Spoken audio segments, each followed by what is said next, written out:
Hey Elias, how are you? Hi. Hi, Andrew. I'm good, thank you. Happy New Year. Happy New Year to you too. So where are you? I'm in Tunisia right now for holidays. I'll be back in Montreal in 1 week. Okay, fantastic. So my purpose today in reaching out to you is you are a founder of Crema, Yeah, and Crema has just gone through cohort three of exactly. FoodX, Yeah.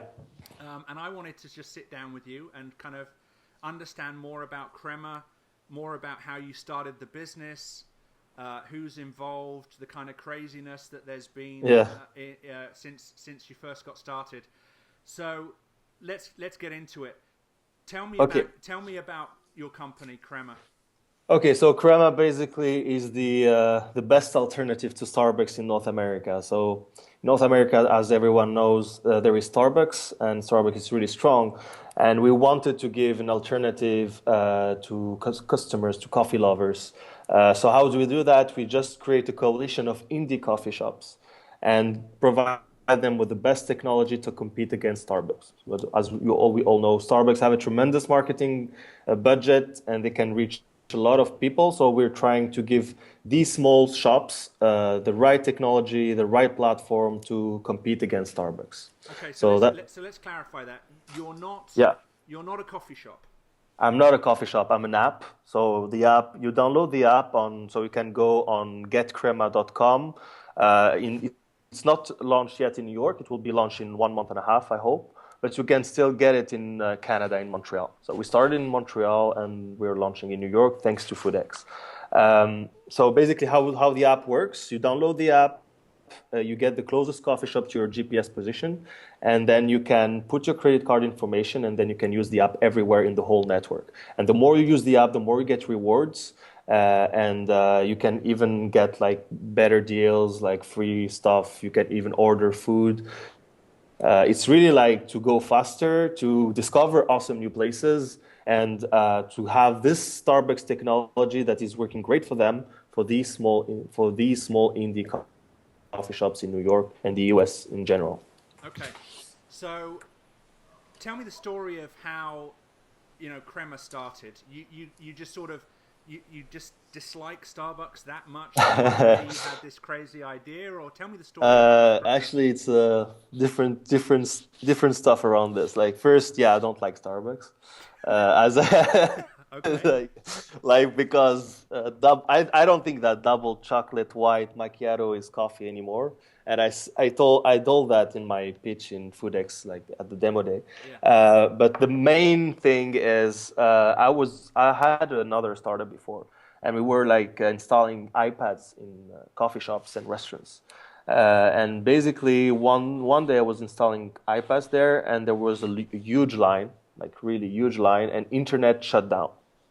So this small shop couldn't like take the credit card anymore because internet was off.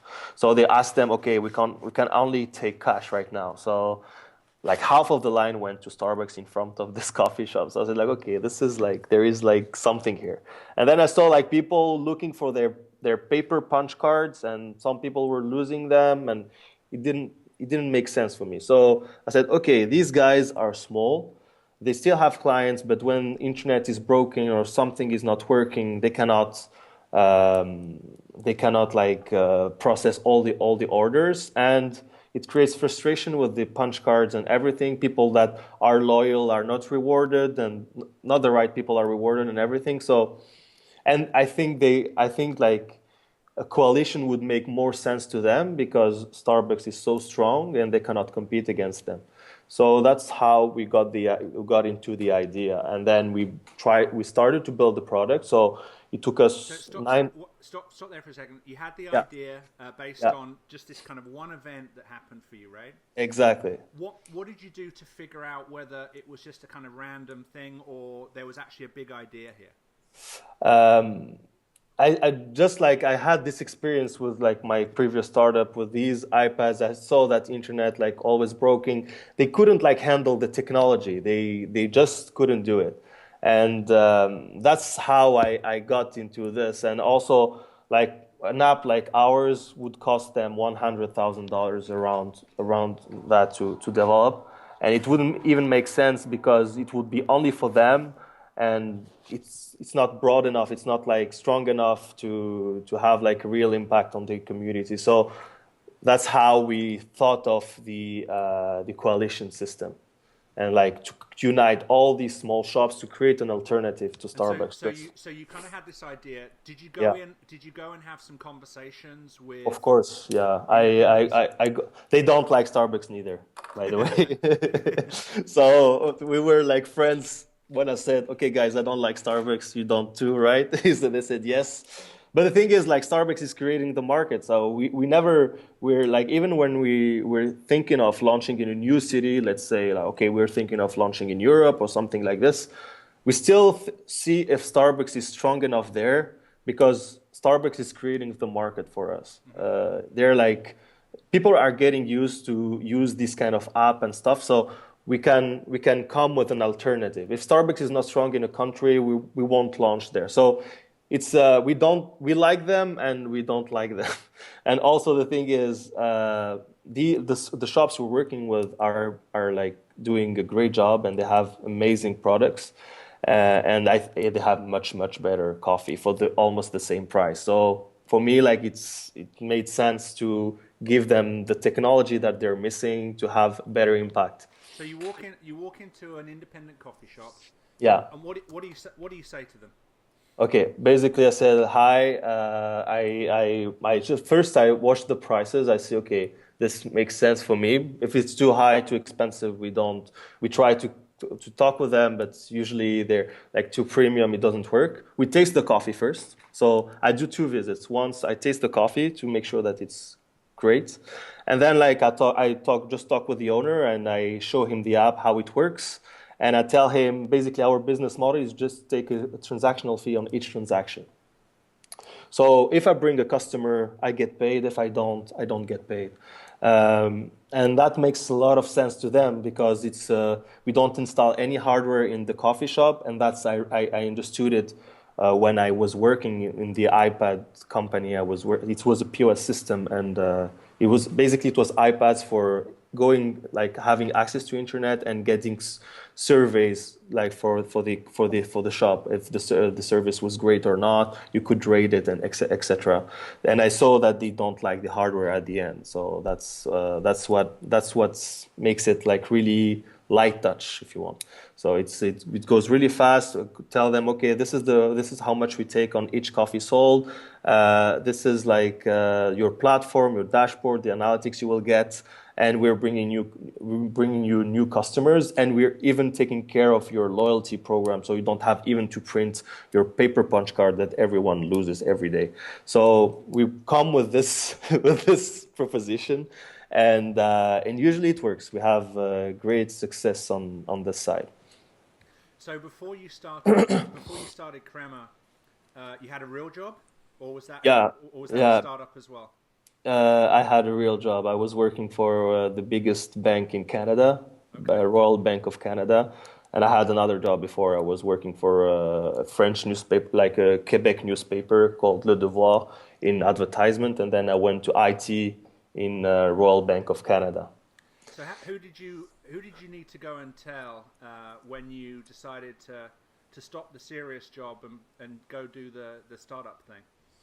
Uh, what happened actually is like I was working for Royal Bank of Canada. I had this project of iPads, etc., and we just saw that it wasn't working as expected because we needed much more investment, and we couldn't raise money because our cash flow wasn't significant enough. So I went through a program called Founder Institute in Montreal, and we went through the whole program. So it was 60 companies that have been selected, and only 12 finished the program. And we came up with this idea of Crema at the end of the program. Then I decided to quit my job. I just like quit my job. That's it. Like it wasn't really. I didn't have any pressure or something. I just quit, and I just. So you weren't married. You didn't have like a No, family no. or any of those things. Um, And you just said, okay, I don't know where my paycheck's going to come from next, but exactly. I'm gonna quit. And actually, I am a UX designer also, so I survived 1 year by doing UX design while I was building my product. So you kind of you Bootstrapping for 1 year, got basically. got you, and so now now you've got the product, Yeah, you've got it in Montreal, yeah. and We are in 40 coffee shops in Montreal right now. We're launching in 10 in New York, and we're currently talking with Fields Coffee in California to launch the platform with them. so that'll be the branded as them or branded as you. Branded as them. It will be a platform for them. We're still talking with them. It's not finalized yet, but they're interested to work with us, which is great. So the business model right now is Crema, Yeah, which is your business. You yeah, guys get a transaction fee yeah. off of if people use your system. Yeah, and also the right thing is like we are matching the same transactions fees as Visa or Mastercard or PayPal. So it's 2.9% plus 30 cents per transaction. So it doesn't make any difference for the coffee shop, basically. Okay. Just like we bring them customer inside the shop. And the other business model which you're exploring right now is where your white label somebody uses your system. Exactly, but with the same business model, like we still take a commission on each transaction. So why? Okay, okay, I get it. So you're in 40 independents in Yeah, Montreal. yeah, Um, you only get paid if you bring customers in. exactly. Are you bringing customers in? Yes, we have around 1,000 users right now. We launched like at the second month of FoodX, and we had some problems, of course, bugs and stuff that we are fixing. We're launching new functionalities, so people will be able soon to order food, which is great. So there is like, and also we're thinking of the order ahead functionality that we will implement pretty soon. So there is a lot of improvement that we're making, and we're trying to do some partnerships to grow our user base as much as possible, and also try to work as much as possible the coffee shops because they are our first ambassadors. They're promoting our app basically. Okay, so let's talk a little bit now about who's been crazy enough to join you on this journey. Yeah. There's you. Who else is Yeah, who else is there involved? is Hakim, who is our CTO and developer. He's doing everything, basically. So he has more than 20 years in software engineering and development. Right. There is Thibaut, who is based in New York. He's our head of sales in New York. There is Quentin, who is our marketing manager in Montreal. There is Theo, who is our head of sales in Montreal, and we have Stephanie, who is taking care of coordination between us in New York and Montreal. And for the next step, I will be in Montreal the first 2 months just to make sure that everything is right, and then come back to New York to launch in New York. So that's the next moves for us. So you were the guy with the crazy idea. How did you Yeah. who did you go find first? I was working with Hakim on my previous startup, so he was the first guy to jump in with me on this crazy idea. He's the technologist guy. He's the tech guy. I'm the designer and the business guy because I have a bachelor in finance. So I do the design and I do also the fundraising and all this stuff. The business. So the core in the beginning Yeah, was the guy who came up with the idea, the product. Why you even need this thing, right? yeah, yeah, And you also do product design. yeah. You got together with somebody who could actually build the first iteration of the product. Exactly, Okay, so that was the core. exactly. Okay, where did you go from there? Like we just built the product. The first 9 months we were building the product. After we finished Founder Institute, we just built the product, and then like we got in FoodX, which changed a lot of stuff for us, and we How launched. how did you figure out what was minimum viable product for you? Um, Basically, we interviewed a lot of coffee shops. We interviewed around 20 coffee shop owners, and we asked them what would make sense for them and what wouldn't make sense for them. And it was more about they don't want to spend a lot of money. They don't like the SaaS system, so they don't like to pay each month a monthly fee, and they don't see the value of it. They just wanted to pay if I bring them someone. So I just decided to. I just came up with this business model where I was helping them as much as possible and bringing them a lot of customers. So that's so that what they wanted is just like reduce their time, loyalty management, reduce the processing time, and also having something, an app to reach as much as possible people. What I like about the way you approached it Yeah, is some entrepreneurs would have got it in their head that what was really needed was, a monthly SaaS kind of model or yeah, whatever, and they would have gone and built it, yeah, and then they would have figured out how to, they would have tried to figure out how to make it work with the customer. What you did was you spoke to a lot of customers and figured out all they really want is to have people walking through the front door. exactly. And if you can create a tool or an app or a thing that gets Yeah, those customers coming through the front door, they're prepared to give you a little bit of that action, that a little bit of that transaction. exactly. So I like that you actually built something that really specifically addressed the one thing the customer really wanted.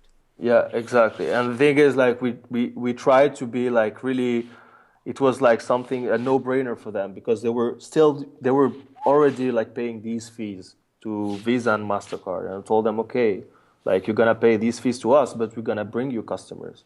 Visa, Mastercard do not bring you anyone, just But a transactional. they're still having to pay for the transaction, though, aren't they? Yeah, exactly. So they're paying the same fees as us. No, no, no. What I mean is, Oh. aren't they still using credit cards and PayPal? Yeah, yeah. The thing is, like, we have a system where people just buy like 10, 20, or $50 like plan if you want, or it's not a plan. It's just like, okay, you can spend $10. You can spend $10 in coffee shops on our app. It's a prepaid card if you want, Oh, and got you.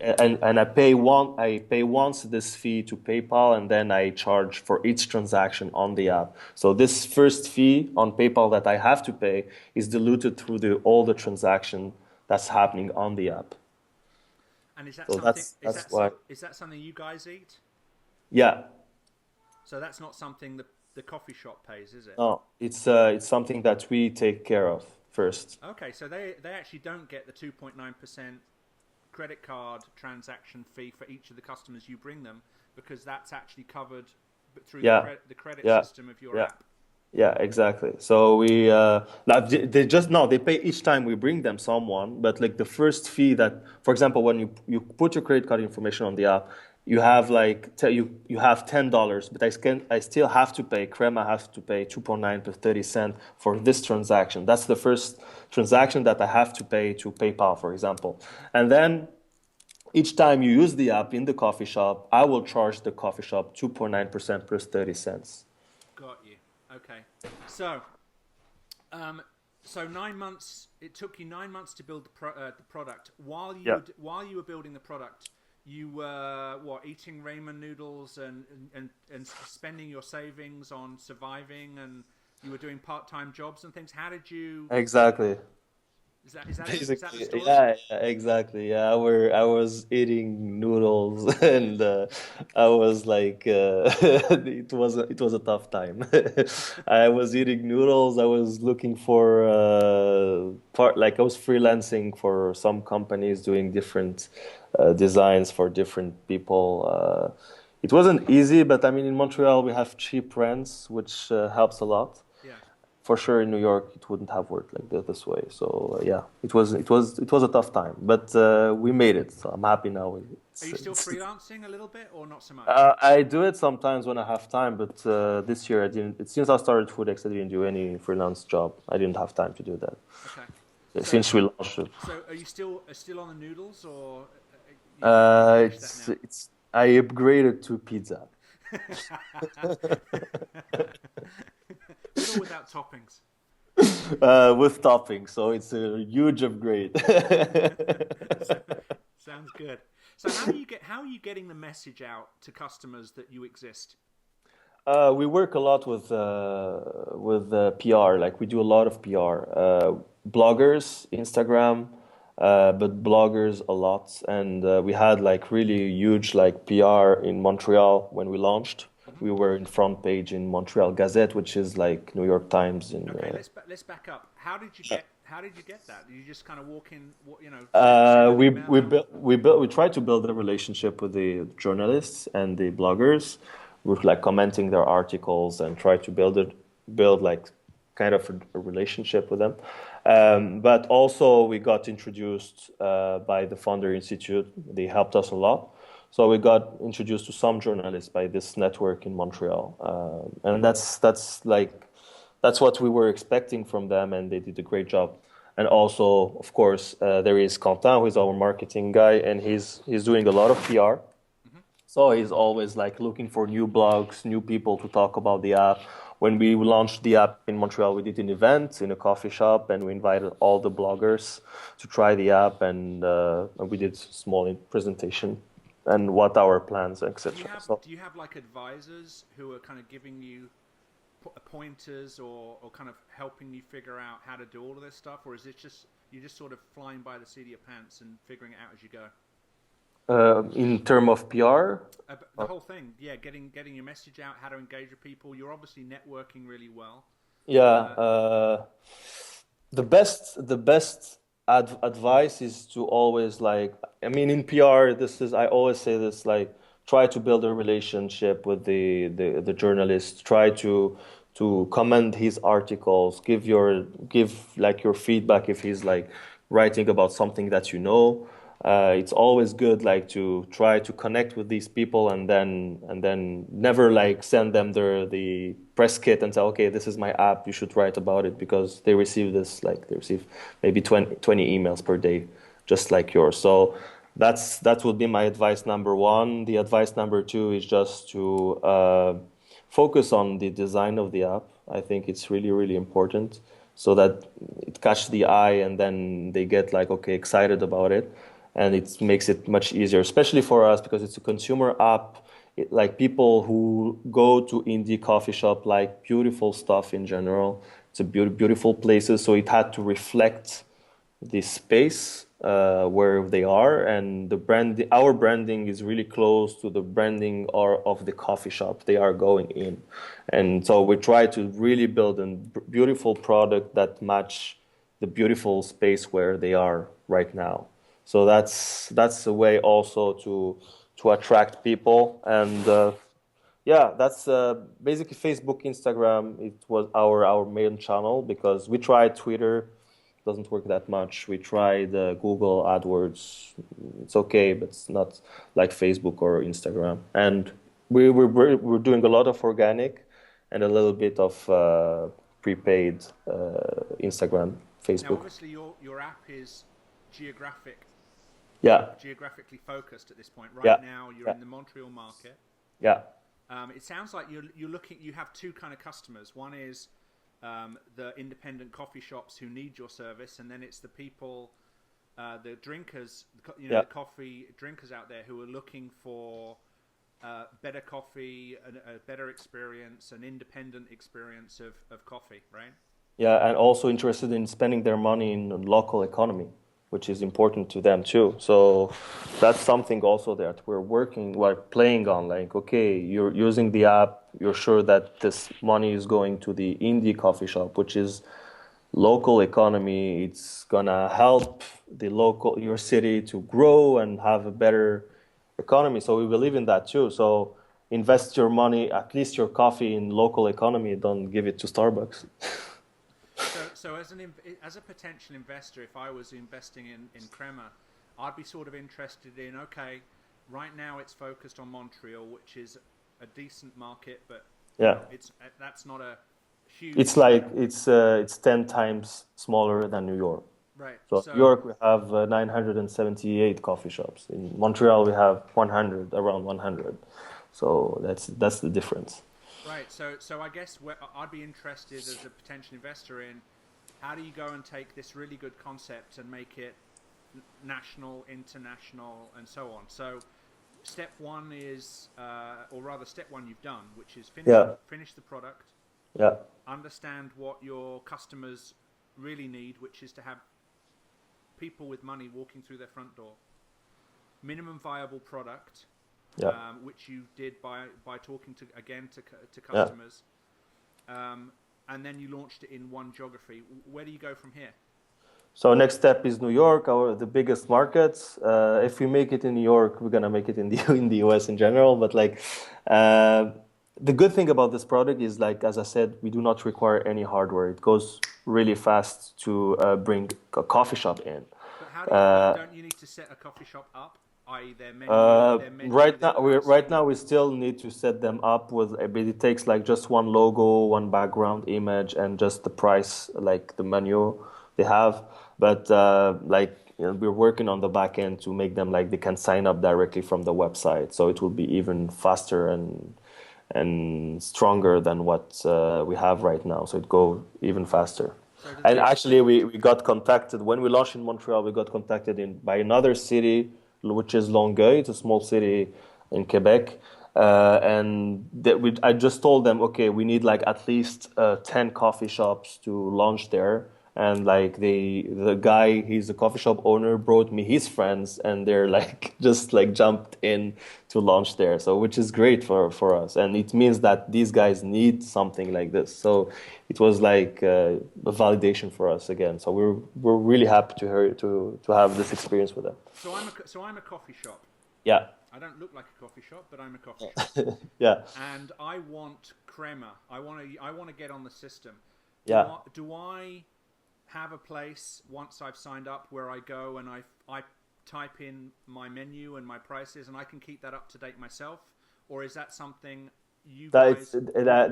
That's something we're working on right now. It's not done yet, but you have a dashboard where you can see all your transaction on daily basis, and you have information about your customers. Who are they? Who are the best customers? How much they spend per day in your coffee shop? Okay, sorry, two things. One is Analytics.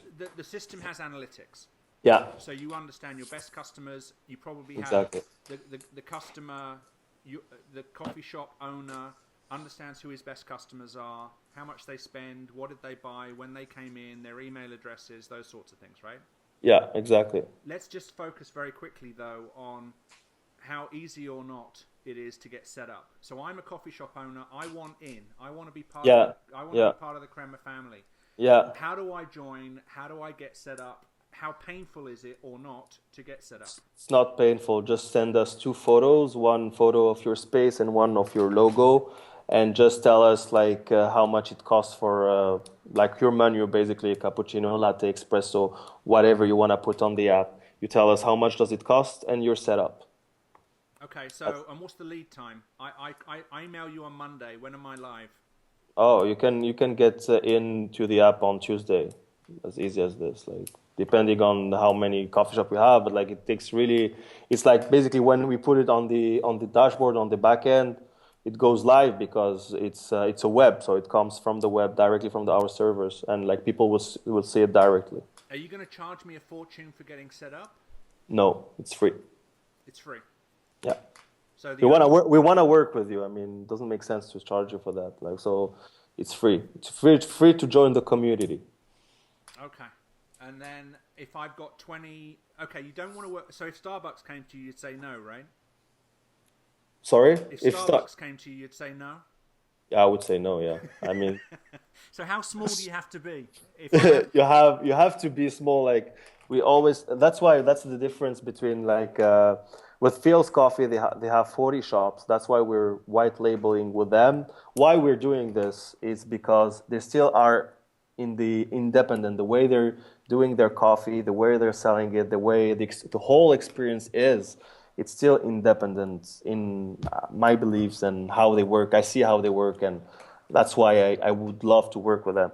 But if Starbucks comes in and tells me I'm gonna white label, no, it's not gonna work because we still like are here to help the indie coffee shops and not Starbucks. so So how do you know? Let's talk about quality for a second. yeah, yeah, How do you know?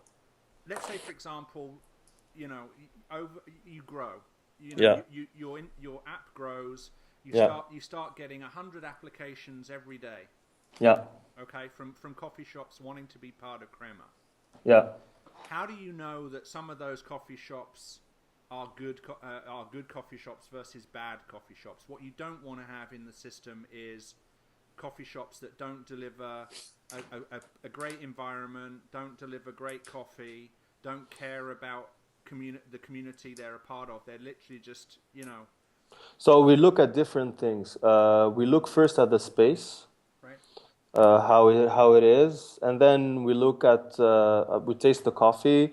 We see the roasters they're working with because like we know them basically. Who are they working with? Where are they getting their coffee? And like we talk a lot with the barista. We talk a lot with the like asking them what kind of product they're using. This kind of stuff to make sure that the quality is here. We're lucky in New York. We have really great quality of coffee shops, like amazing in Montreal too. So usually like the quality is here. We don't have any problems with that. That's the and I mean I'm a coffee lover. Like I drink maybe 4 or 5 Yeah, but cup of you coffee per day. can't go you But can't. I'm not like a coffee guru if you want. Like, but I know coffee, but I'm not a Right, coffee but you guru. can't do 100 a day. No, we can't do 100 a day. That's for sure. We don't have for the moment we don't have enough sellers to do it. Uh, so we cannot do 100 a day. But usually we can do like yeah per seller they can do 5 to 10 coffee shops per day. That's for sure. One thing you probably do already, but just as an idea while we're talking about it, is as you get more and more members on using the Crema app, is to get your community to tell you which coffee shops should be part of the system, Yeah, right? yeah, definitely. That's the thing. Also, we're like, for now, we're not doing it yet, but we're gonna introduce the rating system. So, how is your experience in the coffee shop? And if the experience goes like really bad, like Uber driver, like when you're taking an Uber, you can rate your driver, right? We're gonna do the same with the app. So we're not doing it right now because we don't wanna like we want you to try all the coffee shops you have in the platform, but we're gonna do it later on when we will have enough coffee shops in the platform, and we're gonna work on an algorithm where it depends on it's not only your distance, it's also the ratings. So it's the distance plus the rating that gives you the first coffee shop you see in the list. Okay, so Like that like tells like Uber does. It's right, not but always give, that tells you the coffee shops in the system yeah. in terms of the quality. What I was suggesting was that people who use the app Yeah, can tell you you yeah. should get coffee shop Oh, X, Y, and Z. we have already this functionality. So people in the app can already send us an email. There is like a mail like a link. It's not a link. They just click and they say, okay, I want this coffee shop to be part of your community, and they send us an email. And actually, what's happening is they're sending an email to us, and they're sending an email like we ask them, okay, you can add like the email address of the coffee shops if you have it, so they can receive a copy of the email, so that they know that these people want to have Fika app in their coffee shop. So we're doing this like it's already in, and the next step is also to map all the coffee shops in the city. For example, in Montreal, we're gonna map all the coffee shops, and the coffee shops are not part of the app yet. You will be able to click, and you can find it on the app. You can click and ask us and them to be part of the community. So if I want crema in Seattle, I can't have it. Not for now, but you're gonna have it as much as soon as we can. That's for sure. Seattle is a huge city for indie coffee shops in the U.S. It's the where everything started actually, and Starbucks started there. So yeah, so we're gonna try to expand as fast as we can. Of course, we're raising right now like our first angel round, and then we're gonna raise more to go even like in Seattle, San Francisco. We're thinking of a lot of different cities. So did you raise money yet from anyone? We have like I have to come back in Montreal. We have some calls in January. I hope it's gonna be like, of course, holidays and stuff. But like we have pretty interesting calls with investors to close our first round, but not yet.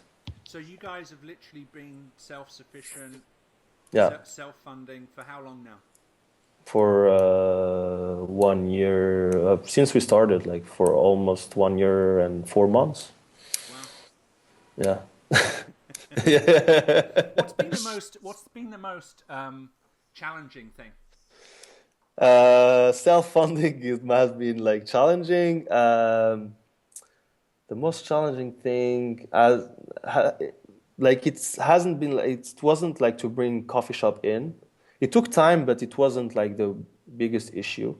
The biggest issue was like first to get the first users as everyone else. Like I mean, you need to really like push it as much as you can, and you still need money to push it even more. Like pay Facebook ads, Instagram, etc. So was the most challenging thing to do in the beginning, and it's still challenging today, of course.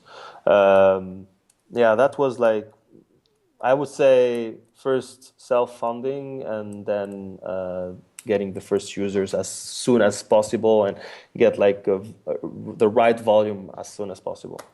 So how did you tell yourself that you were actually gonna get these things done? How did you? I mean, how did you? There must have been times at midnight when you're going to bed, thinking to yourself, "If When I was leaving FoodX office, you mean?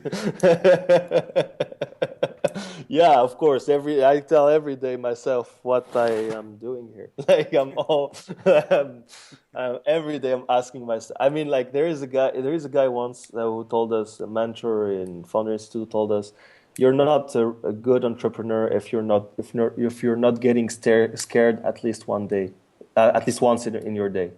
So I'm getting scared every day, and every day I am scared. But I mean, I love it. This is what I want to do. So I just continue as until one of my coffee shops tells me, okay, this is not working. This is not. We don't need that. Until like they tell me they don't need that. I'm focusing on execution. But I'm guessing that what scares you today is Yeah, isn't what scared you a month ago or 6 months ago. exactly. Yeah. It's always like new problems. It's always new issues, new problems. Now, what's scaring me today is the new functionalities that we're introducing and the new design that we're working on because we're launching a new design pretty soon. So it's scaring me, of course, because it's people will have to because we're changing a little bit like the ordering process. So we'll have to have to get them reused to how to use the app, and also we first started with the name Fika in Montreal, and we're changing the name because in the US it's Crema, and we have to change it everywhere. Because when we arrived in New York, actually Fika was a trademark, so we couldn't use it in the US. So we have Crema's to better. do this too. Yeah, everybody's telling me this. So I have to do this. That's scaring me a little bit. But this is like something that every entrepreneur goes through. So I just do it, and that's it. So one of the things that I've found in my life, especially when I've started businesses and things, is I put these I have these ideas in my head of what's difficult. And sometimes I wait before I try and solve the problem. I build this big picture of why Yeah, this issue is such a big issue. And when yeah, I actually get started, when I actually get focused on figuring it out, it's never as tough or as big or as challenging as I initially thought. Have there been any times for you over the last, year and a half where you just wish you'd have started a bit earlier to do certain things, or you wish you'd have just sort of got going with parts of your business earlier? uh, that's a good question. I wished I would have done like the FoodX program earlier. That's for sure. Okay. That was something that would have like we would have gone like much faster. Um, but like no, I think it was like the right for me. It was the right pace. Like I mean, we were building the product. We were like still talking with coffee shop. It takes this stuff takes time. Like I mean, we cannot do it like this. I mean, yeah, there is like the lean management, like Silicon Valley style, like build fast, fail fast. I don't know. I'm not a big fan of it. I always want to have a beautiful product because I'm a designer still. So I just want, even my MVP, I want it to be really nice, and also my customers wants that. So it wasn't really like I think I was on the right pace, and I couldn't. I tried to go faster, but with the bootstrapping and everything, we couldn't make it faster than that. That's the fastest thing we did, and actually we built this product with only $2,000 in our bank account, which is That's not bad. amazing. That's not bad, right? So how did you find out about FoodX? We were like actually applying to different incubators, and I just typed food accelerator US and FoodX. I have a good SEO, so you came in first. Nice. Yeah, so that's the way we did it. Also, we applied to Metro in Berlin, but we wanted to be in the US first, so it makes more sense for us to be in the US. So I we was going to say, applied. why US? Why not Canada? I mean, that's where you're from. Uh, because it's a much bigger market. I mean, it's 10 times bigger than Montreal, and Montreal is a good test market. So I knew that if I had a good test in Montreal, I could launch in New York. So why not? I mean, and it's much bigger. Like in Montreal, in Canada, you have 3 to 4 cities where it would be interesting to launch Crema, like Montreal, Toronto, Vancouver. In the US, you have almost 15 to 20 cities where you could launch. So that's why and I mean, like we wanna create the biggest indie coffee shop coalition, and all the best coffee shops, and the volume is in the US, not in Canada. So that's why. Okay. And also, Canadian investors are not easy. I don't I know. mean, it's Tell me investors that are easy. no, they're not easy. No one is easy, but Canadian investors are really like no, they don't take as much risk as an American investor. That's for sure. So All right. they're So asking I much want more KPIs. They're not early stage. There is not so many early stage investors in Canada, so that's why also. I want every Canadian investor that listens to this to send Ilias an email at his Crema website disagreeing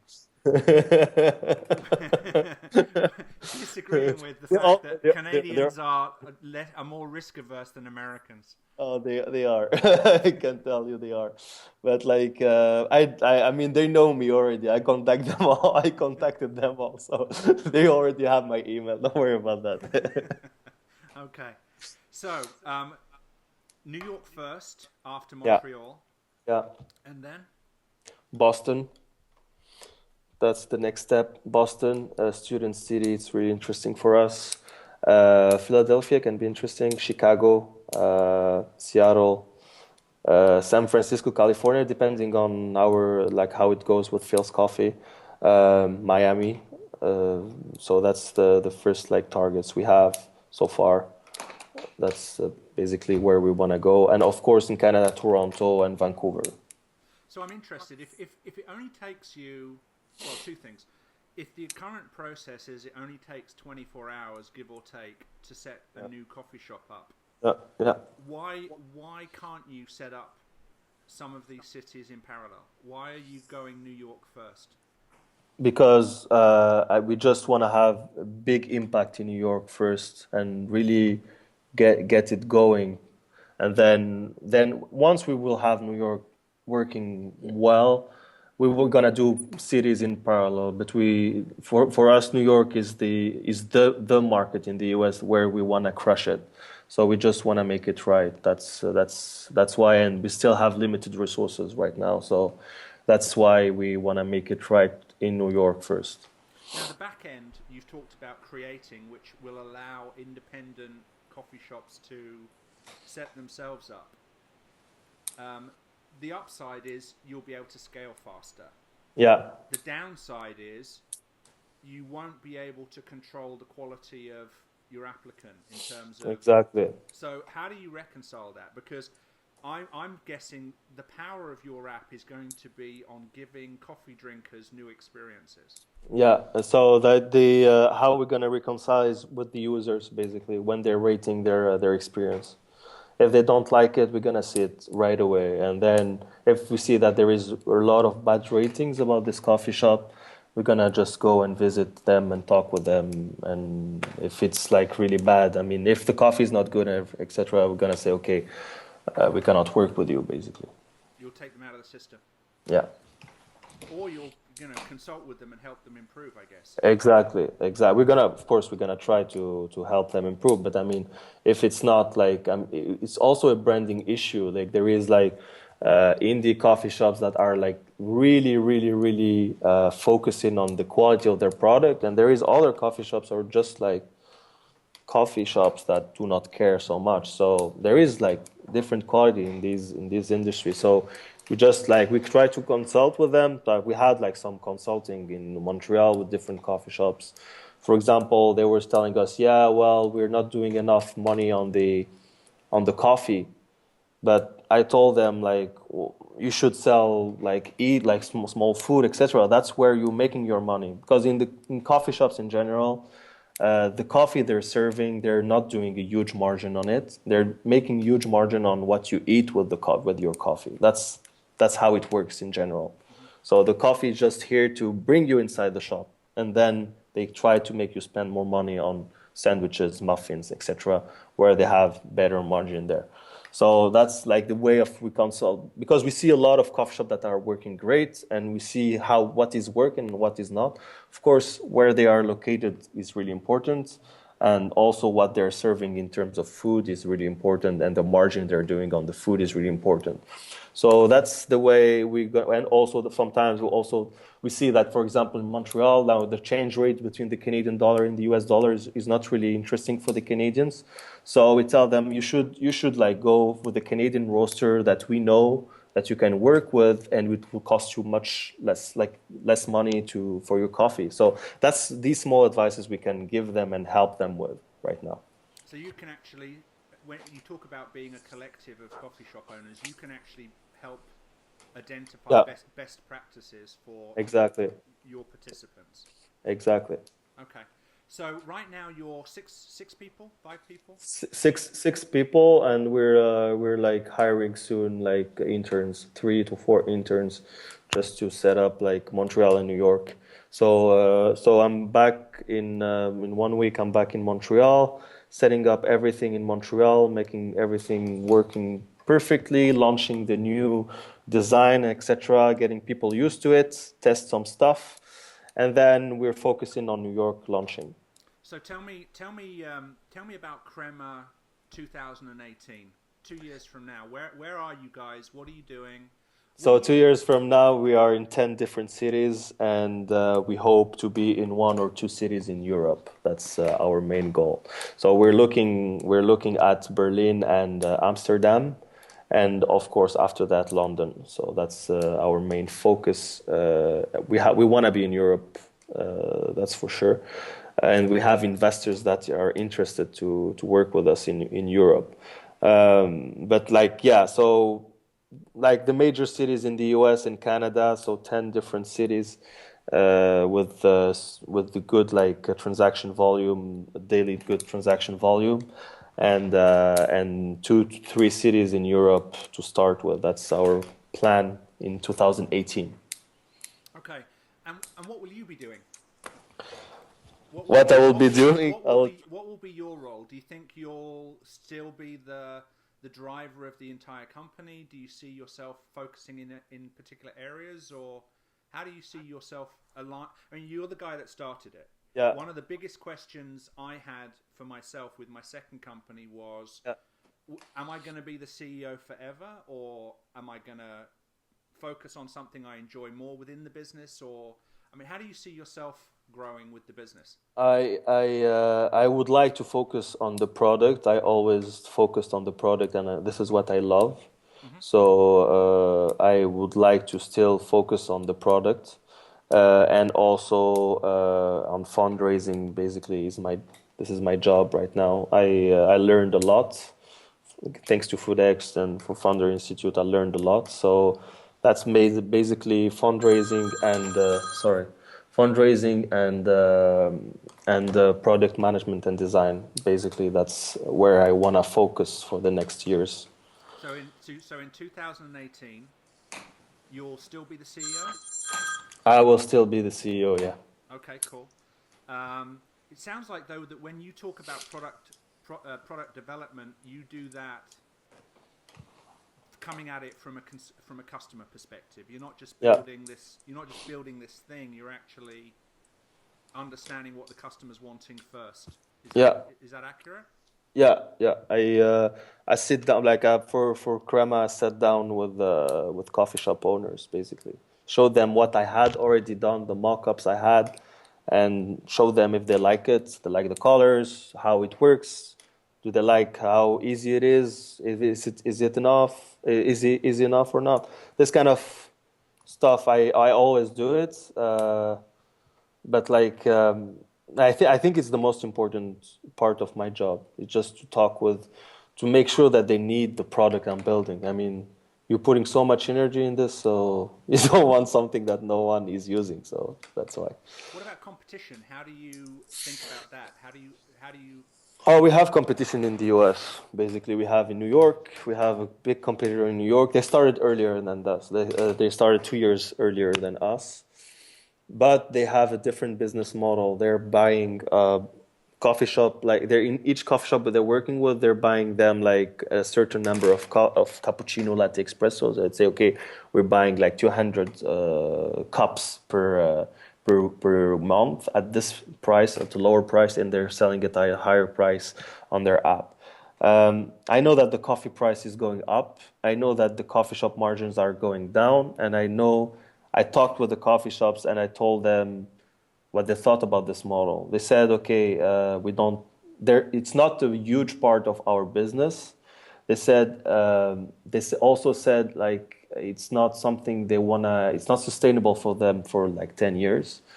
And since they're gonna increase their coffee prices, etc., it's not sustainable for them. So that's something. That's why we came up with a different business model. And actually, one of our like we have coffee shop that they're working with our competitor in New York, and they're working with us too. Doesn't make any difference. So we don't see the competition as a bad thing, because people already know about how to use the app, and because it's pretty similar, you order coffee, etc. So they know the concept, and it's still good. Like people are getting used to use this kind of app in coffee shops, which 2 years ago it wasn't the case. But I think our business model is more sustainable for these indie coffee shops, because we're working for them, not against them. We're partners. So that's why we think we have a stronger business model. Awesome. So while you were talking, I was sort of thinking to myself, there's no reason why this needs to just be coffee, Yeah, just be coffee shops. But yeah. I wouldn't want to distract you by having you think about kind of restaurants and all sorts of Yeah, other. yeah, yeah. That it was something from day one. Like, is it something that we can scale for other type of businesses? And I think it is. So yeah, we are thinking of juice bars. We're thinking of restaurants. We're thinking of different like salad bars, different like small shops or small structures. Sorry, that can be part of it, or maybe we can just take the platform and create another app with the same like structure, but for another type of business. So it can be for a lot of different businesses. We don't have to be in food, but still we want to be in food. And I mean, like we're with FoodX basically, so we want to be with food, but we can do it with like fashion. We can do it with a lot of stuff. Like you put like a certain amount of money you can spend everywhere. it can be used, like this model can be used in a lot of different verticals. So I'm gonna go in a couple of minutes because we've been about an hour and you probably got Yeah, the next big thing to focus on. A couple of quick questions though. Foodex, yeah, you applied, you got into the fall 2015 program. exactly. There were what, 10 of you, 12 of you, 12. Yeah, 12 companies. yeah. Okay. Just top of mind, what did you get out of that? Uh, Good connections. Uh, the best thing I got out of FoodX is like I know pretty well the New York market, my market. I know it really well. That was something that I wanted to get out of the program, and I'm happy I got it. So I know it pretty well. I know what they want. I know the differences between the Canadian and the US. Good connections with the investors, definitely. Awesome experience with mentors also. That's like the main thing I got, and also of course my peers, who were awesome. Everybody was awesome there. So we created this brotherhood there. Like we are kind of like still in contact and still talking. So Cool. that's really cool. Awesome. So I know that we were, as Foodex, we were glad you were part of it. I'm going to keep a really, I'm going to try and figure out how I can work with you and help you Yeah, to sure. kind of get the whole kind of Crema success story out there. Thank you so much. Especially over the next couple of years. Perfect. Thanks for your time today. Where do Thank. where do people find out about you, Crema, the So app, they etc.? can find out on our website getcrema.com, or on Facebook by typing Crema app. So GET get Get CREMA. crema.com. Yeah. Okay, cool. But right now it's Montreal. Soon to be. It's Montreal. So if they want to see the Montreal version, we have another website for the Canadian. So it's Buyfika, but we're gonna change it pretty soon. Buyfika. So it's BUYFIKA.com. And the webs and the Facebook page is Fika app, FIKA space app. Now, when are you going to be in New York? When can New Yorkers start being part of the Crema family? I hope March should be the right month for like for the launch for us. March, at least in beta in March. So we're gonna beta test in March in one neighborhood in Brooklyn. So we're starting in Brooklyn and then expanding. Now, are you looking for beta partners right now? Yeah, of course. We already have 10 coffee shops that we have as beta partners, but we're still looking for new partners. Everyone who want to be part of the journey can join, of course. So where do independent coffee shops that would like to be part of the beta connect with you? Where do they reach out to you? Oh, they can send me an email at elyes@getcrema.com. So elyes@getcrema.com. ELYAS or ES? ES. E as in Edward. Yeah, exactly. Okay, so ELYES@crema.com. If you're At getcrema.com. Yeah. getcrema.com. Yeah. If you're a independent coffee shop and want to be part of the rollout Exactly. in New York, In New York. if 10 came to you from Seattle, you'd say no. That's a good question. I would be really happy. I would just try to find the money to do it, and I would do it too. Okay. And if you're a consumer looking for great coffee, you can do that at your at website. our website, or we have a blog also, blog.getcrema.com, where you can find awesome tips about different coffee shops in Montreal and New York. So you can and also you can find the app on the website. So when it will be available in New York, but you can still find it in Montreal if you are in Montreal. And you also mentioned you're going through fundraising right now. If there's anyone that wants to connect with you and at least have a discussion around that, that's Yeah. So Elyes. Elyes@getcrema.com. Everything is ready. We can get a discussion together. as soon as possible. I will be in New York in February, so they can connect with me when they want, or even in Montreal. I Hey, mean. you might get some Canadians. You never know. I hope so. I mean, I would be happy to have them. I would always be happy to have Canadian investors with me. All right, dude. I'm gonna stop the podcast now, and I'll be right back. One sec. Okay.